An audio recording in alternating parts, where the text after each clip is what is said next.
Yeah. Good morning, sir. Morning. Yes, please, for the benefit of teaming fans, please introduce yourself. My name still remains Adeboye. I'm the Senior Special Assistant to Mr. President of SSA Sports Development. Okay, let's again talk about your experience over 20-30 years as a sports administrator, particularly in Lagos State, where you started from with the president, now you are at the federal level. What are the experiences like? How did it all started? You see, let's give thanks to Almighty God. I've been opportune by the power of Almighty God to serve under the regime of Asiwaju when current president was the governor of Lagos State then. I serve as an SA on environment attached to kick against discipline.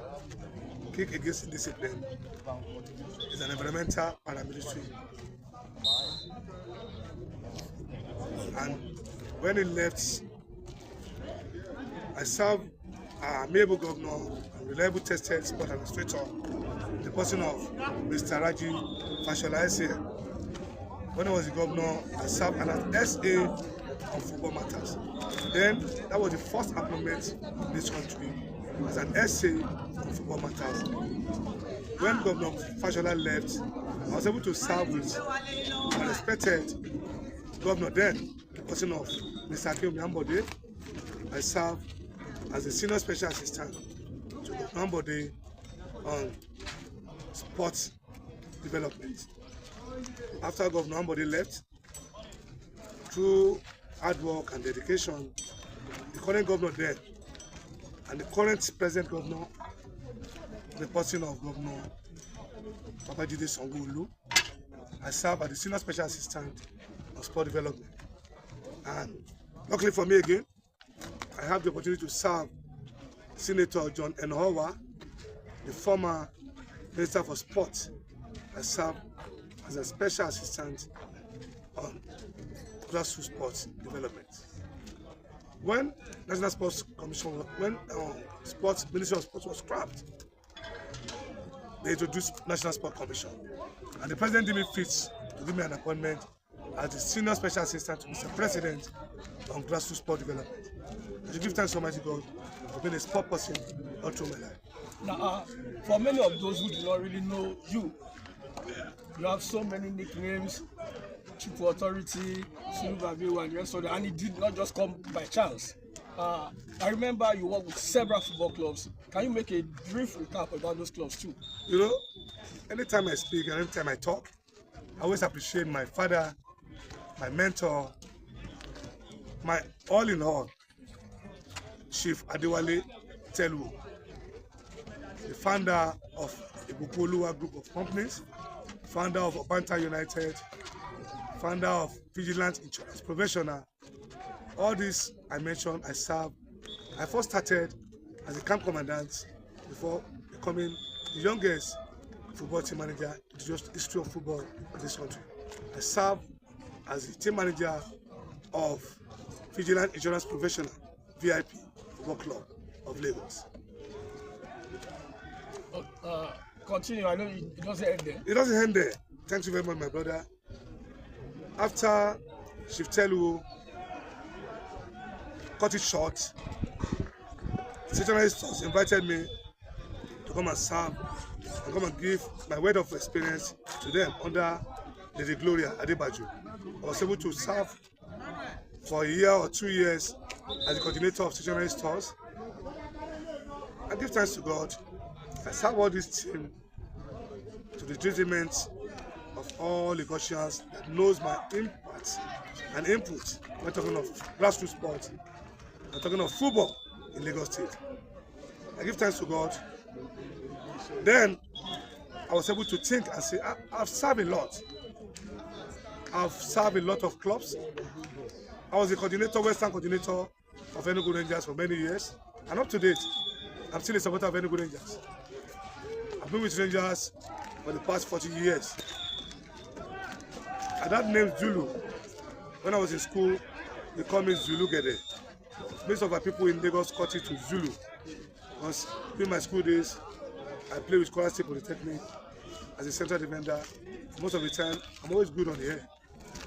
And they call me Sulugede. Because Sulugede then, there's Ugu, was a rugged defender that play and use his head frequently. That's why I got that name, Sulu. Sulugede was shortened to Zulu. So I give thanks to God for where I am today. Thank you. Yeah, quite an interesting resume you are speaking from experience. Going forward, your position as the SSA to the President on grassroots development, how challenging has it been and what are the interesting moments you can recall? You see, it has not been easy. Firstly, I give thanks to our President, a grassroots person to the core, a leader, Bola Tinubu, leader of the masses, a man that have done excellently well when he was the governor of Lagos State, and when he got that position as the president, when he was voted as the president of Nigeria, he still showed that interest as a grassroots and a sportist person in this country. I give thanks to him for giving me that opportunity to serve again at the highest level. To be the SSA to Mr. President of grassroots, it has not been easy. And I give thanks to Almighty God, working with people of like minds, like Madam Shehu Diko, Chairman of the National Sport Commission, and my good friend and brother for many years, Chief Bola Tinubu, the Director General of Sport.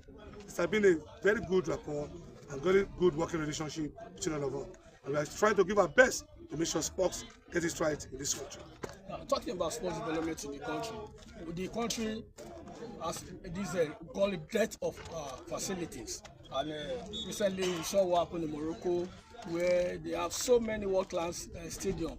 And yeah, we're having this interview in this very historic national stadium, Surulere, Lagos, where Nigeria has won so many honors, where hearts have been broken, where people have gained a lot to laugh and enjoy themselves at this Membo.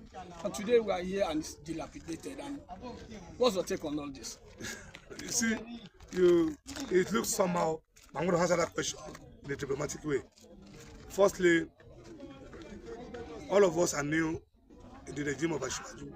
Asiwaju is just 3 years now, and stadium have been abandoned for many years now. Up to how many years now? Up to 20 years or more than that.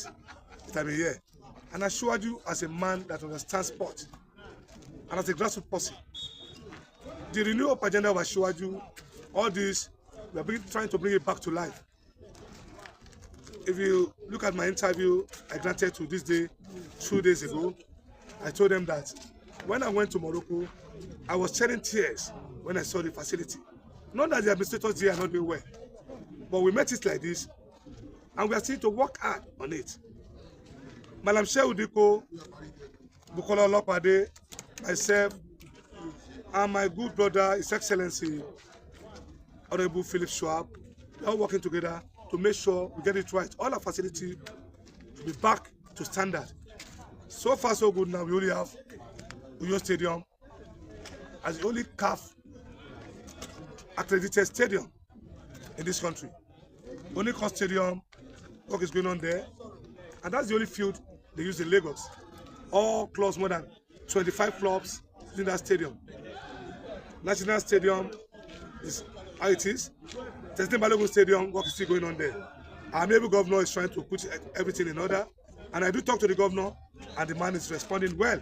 If you go to Onikon Stadium now, go back to Agege Stadium, work have started there. And I can assure you, in Lagos and all other facilities in Oyo State, the National Sport Commission were there last year to make sure things work out well.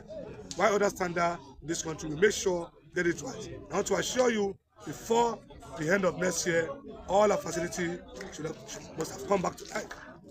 Okay, moving away from the national issue now, let's talk about your pet project, which is Smart City Football Club. This team made history as the first academy to get into the quarterfinal of the National Challenge Cup, and it was a big feat coming from nowhere, getting somewhere, making a landmark.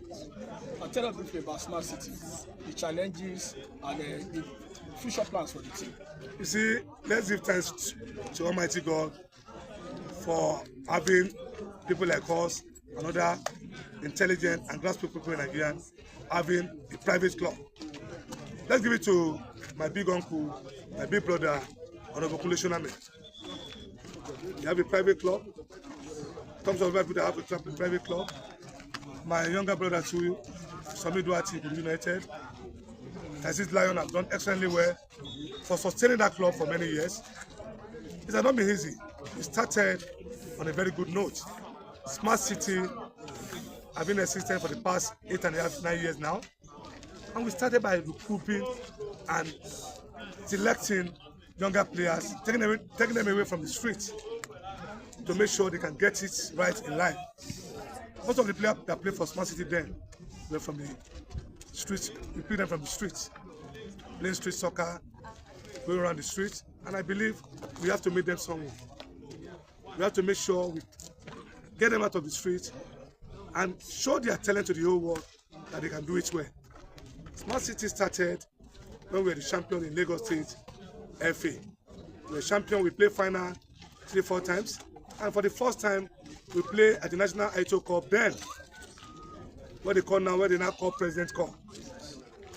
We were the champion in Lagos State. We went to represent Lagos State at the national level.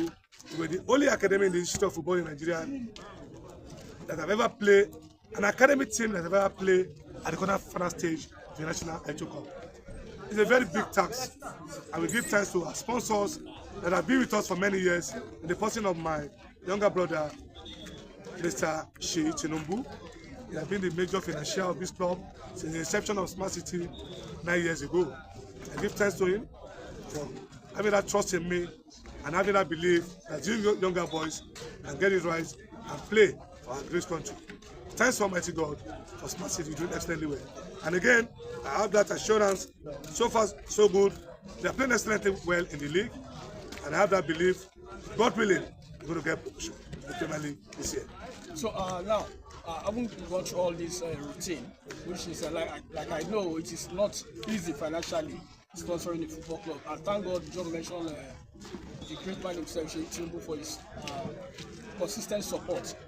Beyond this, sometimes when you sit down and think, do you ever have any moment to regret, why am I even doing all this? See, if you have passion and love for anything you are doing, you're going to have any regrets. It's the love and passion. Since I've been in school, since my tender age, I've always had that belief in grooming the younger generation, getting it right for them, and to make sure they get it well. That's my belief. I don't have any regrets in putting my head in this, and I have that belief. God willing, I'm going to get it right.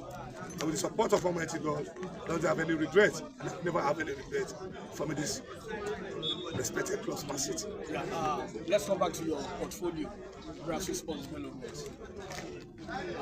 What are those things you can say you have achieved in your office and the plans you have going forward? So far, so good. For the first time in the history of this country, I've brought in all African continents for the African Arm Wrestling Federation. I'm also planning to do President's Tennis Cup coming up very soon. And there's going to be a grassroots summit that's going to come up in the next 2-3 months in Abuja. And again, there's going to be a national football competition, third local government cup all over the country.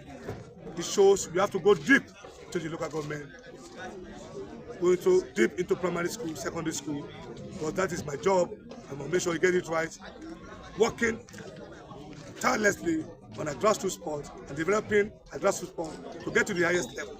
And with God's support, it's going to be right, and I'm going to get it right. Now, once again, I must commend you for your zeal and your passion for sports development in this country, which is legendary, so to speak. And of course, it has always come with several awards that goes with it, including the forthcoming Afro-Caribbean Icon Award that you've been nominated for. As a person, do you feel fulfilled doing this? I told you earlier, I hope it's thank Almighty God for giving me that opportunity to serve, and people can see, people will recognize my job, that I'm serving well. It's left for the masses It's left for the grassroots people. It's left for the government to know if I've really done well. And I have that belief. So far, so good. I'm giving my best. My best may not be enough, but the people outside there will let the whole world know what I'm doing. I'm trying to do my best, and God willing, I'm going to get it right and give my possible best for this great country. So how do you relax? I don't have option. You see me on the field of play, 7 o'clock, I'm out of your house. I sleep very early. 8 o'clock, I'm on my bed. I wake up very early, and I'm 4:30. I have 7-8 hours sleep, and I'm always fit. I'm always ready to work. If you call me midnight to come and work, I'm ready. Anytime I'm ready to serve this country and give it and do it well. Through the Renew Hope agenda of Mr. President, we must get it right and give the President a very big kudos for what they have been doing for this great country. Not only sport, in all areas of development in this country. Okay, now we recently contested and participated, so to speak, at the just concluded AFCON in Morocco. And people have been expecting, oh, nothing good will come out from Babylon, talking about the Super Eagles. When they went there, they played beautiful football and they got the bronze. Now, how will you describe the future of our coach, Eric Shell? Does he deserve an extension? You see, I used to tell people, I've known Eric when he was in Marseille, when he was in France, when Eric worked in Mali, he had been a good brother. And I used to tell people, I will continue to say that Eric Shell has been a good coach, a tactical coach, an attacking coach that had that belief in play good football, score goals, and with what we saw in Morocco,